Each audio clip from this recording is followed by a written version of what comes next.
See, the people that fought for the independence of Nigeria, they are mostly Southerners, not Northerners.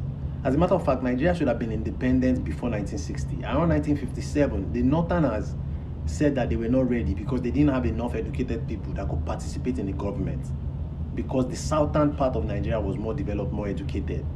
See, I was watching a documentary, like an experiment. This man, they put fleas in a glass jar. So they covered the glass jar, a mason jar, what they call a mason jar. They put fleas inside. So the fleas settled inside the jar for 3 days. Then after 3 days, the scientists opened the glass jar, and guess what happened to the fleas?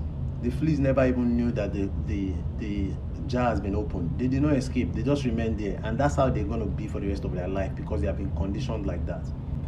When Ahmadu Bello made a statement, remember it was an interview that he did that is popular. That interview where he said that most of the people that are in the civil service of the North are of Igbo extraction. He was talking about Igbo domination. That's a lie. Somebody gave Ahmadu Bello that message to go and preach it, because he was using it to cause problem among Nigerians.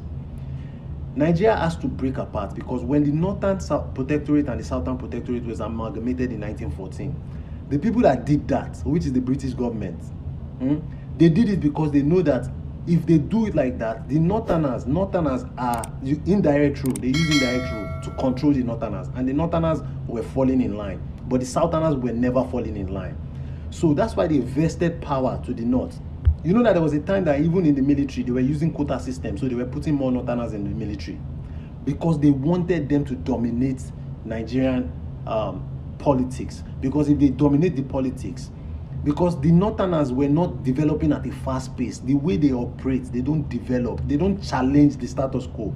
They are not going to be a problem to Western interest, Western influence. If you think, if Obi loses this election, if he loses this election, Nigeria has to break apart.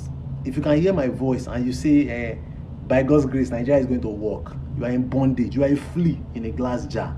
A flea in a glass jar. I know this message might annoy a lot of people. I'm not against Northerners, but if you are a Northern man and you want development, Sakpa, fuel scarcity never finish you.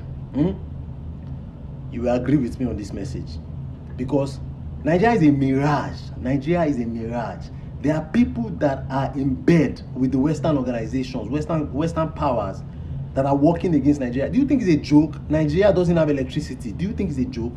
It was purposely done, because if Nigeria has electricity, there will be fast development, and that will threaten Western powers and establish. This is OĽUA TV Watch. My name remains OĽUA Festus, and don't forget to subscribe, comment your opinion, like, comment and share, so that other people can get access to what you enjoy on our channel. Thank you. We love you.